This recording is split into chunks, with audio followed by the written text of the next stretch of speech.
ముగించే ముందు ముఖ్యాంశాలు.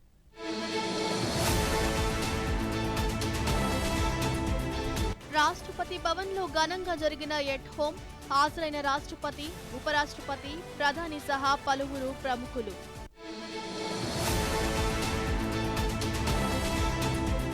నేడు పూర్వ ప్రధాని, భారతరత్న అటల్ బిహారీ వాజ్పేయి 8వ వర్ధంతి.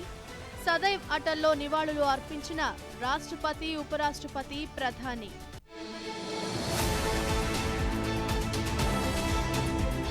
రేపటి నుంచి రాష్ట్ర శాసనసభ, శాసనమండలి సమావేశాలు ప్రారంభం. అసెంబ్లీ పరిసరాల్లో భద్రతను కట్టుదిట్టం చేసిన అధికారులు.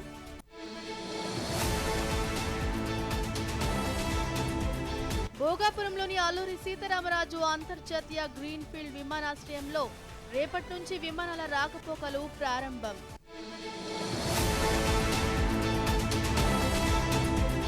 పశ్చిమ బెంగాల్లో నేటి నుంచి ఆయుష్మాన్ భారత్ పథకం అమలు.